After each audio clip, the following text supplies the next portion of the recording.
ଯଦି ଆମେ ଦେଖିବା ଏଇ ଗତ 5 ଦିନ ଭିତରେ ଯେତେ ବର୍ତ୍ତମାନ ଯେ ନୂଆ ଟିମ୍ ଯେତେ ତଥ୍ୟ ନୂଆ ନୂଆ ତଥ୍ୟ ଯେଉଁ ବାହାର କରିଛନ୍ତି ଯେମିତିକି ଇସିଜି ରିପୋର୍ଟ କଥାଟା ନିଜେ ବର୍ତ୍ତମାନ ଯିଏ ରେଡିଓଗ୍ରାଫର ଯିଏ ଟେଷ୍ଟ କରିଥିଲେ ସେଦିନ ଇସିଜି ରିପୋର୍ଟ ଯୋଉଟା କରିଥିଲେ ସେ ତ ନିଜେ ସ୍ୱୀକାର କରିସାରିଛନ୍ତି। ତ ନିଶ୍ଚିତ ଭାବେ ବର୍ତ୍ତମାନ ଯଦି ଆମେ ସାମାଜିକ ଗଣମାଧ୍ୟମରେ ଯଦି ଆମେ ଦେଖିବା ଲୋକ ଏବେ ଡିମାଣ୍ଡ କଲେଣି ଯେ ପ୍ରଥମେ ଜେରା ଯିଏ ତତ୍କାଳୀନ ଆୟୋ ରମେଶ ଚନ୍ଦ୍ର ଦୋରାକୁ କରାଯାଉ ଏବଂ ଯୋଉ ସୁପର କପ୍ ଏଡିଜି କ୍ରାଇମବ୍ରାଞ୍ଚ ସେତେ ଲେଖିଥିଲେ ଅରୁଣ ବୋଥ୍ରାକୁ କରାଯାଉ। କାରଣ ଅରୁଣ ବୋଥ୍ରା ଗୋଟେ ଲେଟ୍ରିନ୍ ଥିଓରି କହିଥିଲେ। ସେତେବେଳେ ଗଣମାଧ୍ୟମ ଅନେକ କ୍ୱେଶ୍ଚନ ଉଠେଇଥିଲା ଯୋଉ ଏୟାରପୋର୍ଟ ଯୋଉ ବିମାନ ବନ୍ଦରରେ ଲେଟ୍ରିନ ରୁ ଯୋଉ କାଗଜ ଟୁକଡା ବାହାରିଥିଲା ଯେ ଗୋପାଳ ଦାସ କାହିଁକି ନବକିଶୋର ଦାସକୁ ହତ୍ୟା କରିଥିଲା ସେ କାଗଜରେ ଲେଖିଥିଲା ବୋଲି କହିଥିଲେ ଏବଂ ସେ ରିପୋର୍ଟଟାକୁ ତାର ଟେଷ୍ଟ ପାଇଁ ପଠା ହେଇଥିଲା।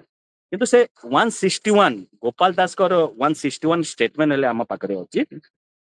ସେ ଗୋଟେ କ୍ୱେଶ୍ଚନ ଉଠୁଛି ସରୋଜ ଯେତେବେଳେ ବି ଜଣେ ଅଭିଯୁକ୍ତକୁ ପୁଲିସ କଷ୍ଟଡିରେ ନିଆ ହୋଇଥାଏ ଗୋଟେ ଜେନେରାଲ ପାରାଫାନିଆ ଅଛି ଏସଓପି ଅଛି ତାର ସବୁ କଣ ଜିନିଷ ରଖିଛି ପ୍ୟାଣ୍ଟ ସାର୍ଟ ପକେଟ ଭିତରେ କଣ ରଖିଛି କୌଣସି ଦିଆସିଲି କାଠି ରଖିନି ତ କୌଣସି ଛୁରୀ ରଖିନି ତ ସବୁ ତମାମ ଜିନିଷ ଚେକ୍ କରାହୁଏ।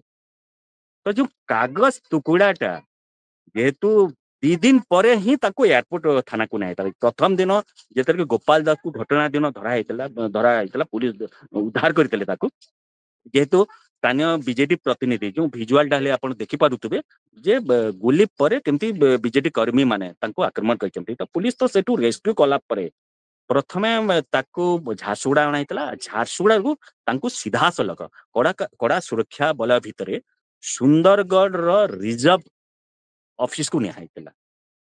କରାଟାରେ ଯୋଉଟା ଅଛି ଯେହେତୁ ପଡୋଶୀ ସୁନ୍ଦରଗଡ଼ ଜିଲ୍ଲା ସେଠି ହିଁ ରଖା ହେଇଥିଲା। ତ 2 ଦିନ ପରେ ହିଁ ତାକୁ ଏୟାରପୋର୍ଟ ଥାନା ଯୋଉଟା ଅଛି ଝାରସୁଗୁଡା ତାଙ୍କୁ ଅଣା ହେଇକରି ପଚରା ଉଚରା ହେଇଥିଲା। ଯେତେବେଳେ କ୍ରାଇମବ୍ରାଞ୍ଚ ପକ୍ଷରୁ ଗୋଟେ ପ୍ଲାଣ୍ଟେଡ ଷ୍ଟୋରି କରାହେଲା ଯେ ଲେଟ୍ରିନ୍ ଭିତରୁ କାଗଜ ଟୁକଡା ବାହାରିଲା ତ ନିଶ୍ଚିତ ଭାବେ ସେତେବେଳେ ଯିଏ ବି ପ୍ରଶ୍ନ କରିବ ଯେ 2 ଦିନ ପରେ ତମାନେ ଗୋପାଳ ଦାସଙ୍କର ତମେ କୋଉଠୁ ଆଣିଲେ ସେ କିନ୍ତୁ 161 ଷ୍ଟେଟମେଣ୍ଟରେ ଗୋପାଳ ଦାସ ଯାହା ବୟାନ ଦେଇଛନ୍ତି 161 ଷ୍ଟେଟମେଣ୍ଟ କଣ ତ ରାଜ୍ୟବାସୀ ସମସ୍ତେ ଜାଣିଛନ୍ତି ଯେ ପୋଲିସର ହିଁ ତାପରେ ପୋଲିସ ହିଁ ସେଟାକୁ ଲେଖିଥାଏ ତାଙ୍କ ଷ୍ଟେଟମେଣ୍ଟ ରେକର୍ଡ କରିଥାଏ। ତ ସେ ଆଜ୍ଞା ଗୋପାଳ ଦାସ ତାଙ୍କର ଯୋଉ ତାଙ୍କର ଇନରୱେର ଅଛି ସେ ଇନରୱେର ଭିତରେ ହିଁ ସେ କାଗଜ ରଖିଥିଲେ ବୋଲି ସେ 161 ଷ୍ଟେଟମେଣ୍ଟରେ ସେ କହିଛି।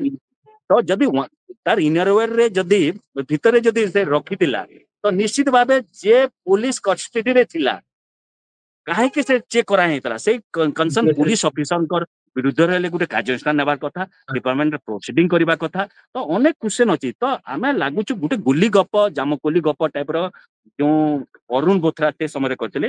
କିନ୍ତୁ ଯଦି ଆମେ ଗତ 5 ଦିନର ଯଦି ଆମେ ଦେଖିବା ଯେ ବର୍ତ୍ତମାନ କ୍ରାଇମବ୍ରାଞ୍ଚ ହିଁ କ୍ରାଇମବ୍ରାଞ୍ଚକୁ ଏକ୍ସପୋଜ କରୁଛି ଏଇଟା ହିଁ ତାର ସମୟ ସେଟା ରହିବ।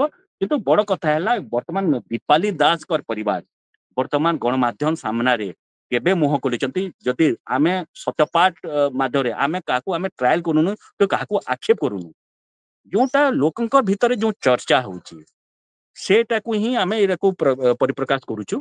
ତ ବର୍ତ୍ତମାନ ଦୀପାଲି ଦାସଙ୍କର ପରିବାର ହିଁ କେବେ ସାମ୍ନାକୁ ଆସନ୍ତୁ ଏବଂ ରାଜନୀତିରୁ ଉର୍ଦ୍ଧ୍ୱରେ ରହିକି କେମିତି ନବ ଦାସକୁ ହତ୍ୟାକାଣ୍ଡର କିଏ ମାନେ ସାମିଲ ଥିଲେ କିଏ ମାନେ କନସ୍ପାଇରେସି କରିଥିଲେ ସେ ସାମ୍ନାକୁ ଆସନ୍ତୁ ଏଇଟା ହିଁ ସତ୍ୟପାଠ ଚାହୁଁଛି।